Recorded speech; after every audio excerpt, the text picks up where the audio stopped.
నమస్తే, నా పేరు Shivaji. Welcome to our channel. పులివెందుల్లో ఆ జెడ్పీటీసీ ఉప ఎన్నిక ఏదైతే ఉందో అది చాలా రసవత్తరంగా మారింది.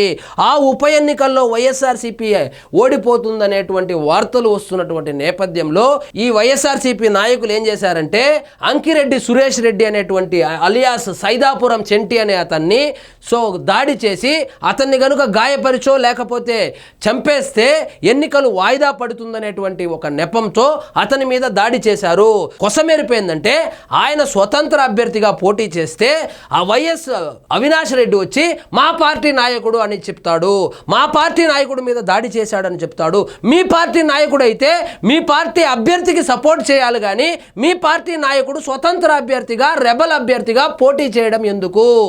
రెబల్ అభ్యర్థిగా పోటీ చేశాడని ఆ చెంటి అనే అతను రెబల్ అభ్యర్థిగా పోటీ చేసి వైఎస్ఆర్సీపీ ఓట్లను చీల్చబోతున్నాడని, ఆ ఓట్లు చీలిపోతే ఖచ్చితంగా వైఎస్ఆర్సీపీ పులివెందుల్లో కూడా ఓడిపోబోతుందని చెప్పి ఒక భయంతో అతని మీద దాడి చేసి మొన్నటి వరకు అయితే ఆ నామినేషన్ని విత్డ్రా చేయాలని చెప్పి బెదిరింపులకు కూడా పాల్పడినట్లు తెలుస్తోంది.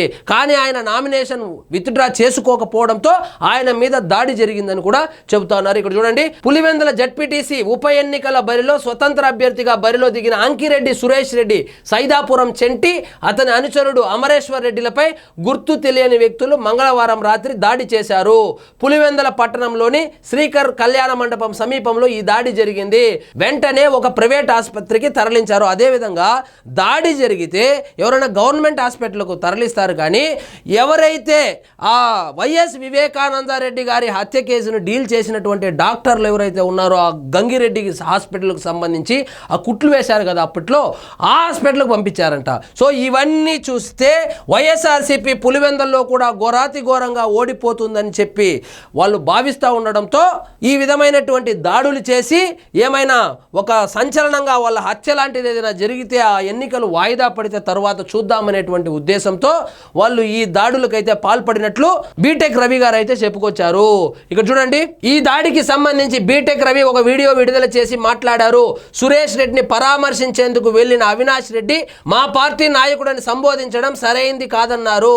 ఆల్రెడీ రెబల్ అభ్యర్థిగా పోటీలో ఉన్నటువంటి ఒక స్వతంత్ర అభ్యర్థిని పట్టుకొని వైఎస్ఆర్సీపీ అభ్యర్థిని ఎలా చెబుతారు? ఆయన వైఎస్ఆర్సీపీ పార్టీకి సంబంధించిన వాడే రెబల్గా పోటీ చేశాడు కాబట్టి ఓట్లు చీలిపోతాయి కాబట్టి ఆయన మీద దాడి చేశారు. సరే, చేస్తే చేశారు, గవర్నమెంట్ హాస్పిటల్కి కదా తీసుకెళ్ళాలి. కానీ ఈసీ గంగిరెడ్డి ఉన్నాడు కదా, ఆ ఈసీ గంగిరెడ్డి హాస్పిటల్లో చేర్పించారు. ఈసీ గంగిరెడ్డి హాస్పిటల్లో కనుక ఆ సైదాపురం చెంటి అనే ఆయనకి ఏమైనా జరిగితే దానికి బాధ్యులు వైఎస్ అవినాష్ రెడ్డి అని కూడా బీటెక్ రవి గారు చెప్పుకొచ్చారు. ఎక్కడ జగన్మోహన్ రెడ్డి గారి దగ్గర తల దించుకోవాల్సి వస్తుందో పులివెందుల్లో, సొంత నియోజకవర్గమైనటువంటి పులివెందుల్లో ఎప్పుడూ లేని విధంగా ఒకవేళ కనుక తెలుగుదేశం పార్టీ కనుక అక్కడ జయకేతనం ఎగరేస్తే అది చాలా పార్టీకి డ్యామేజ్ జరుగుతుందనేటువంటి ఉద్దేశంతో, ఎలాగైనా ఎన్నికలను ఆపాలనేటువంటి ఒక దురుద్దేశంతో వైఎస్ఆర్సీపీ నాయకులే ఆ స్వతంత్ర అభ్యర్థిగా పోటీ చేసినటువంటి వ్యక్తి మీద దాడి చేసి ఎన్నికలను పోస్ట్ పోన్ చేయడానికైతే ప్రయత్నాలు చేశారని కూడా బీటెక్ రవి గారు చెప్పుకొచ్చారు. ఏది ఏమైనప్పటికీ గ్రౌండ్ రిపోర్ట్ ప్రకారము పులివెందులలో ఆ జెడ్పీటీసీ ఉప ఎన్నికల్లో తెలుగుదేశం పార్టీ అభ్యర్థి విజయం సాధించడం పక్కా అని తెలుస్తోంది. మరి రిజల్ట్ వరకు వేచి చూద్దాము. పులివెందుల్లో కూడా జగన్మోహన్ రెడ్డి గారు ఓడిపోబోతున్నారా? మీరేమనుకుంటున్నారో కామెంట్ రూపంలో తెలియజేయండి. ఇదండి ఈరోజు మన టాపిక్. మీకు ఈ వీడియో నచ్చినట్లయితే లైక్ చేయండి, షేర్ చేయండి. ఛానల్ మాత్రం సబ్స్క్రైబ్ చేసుకోవడం మర్చిపోవద్దు.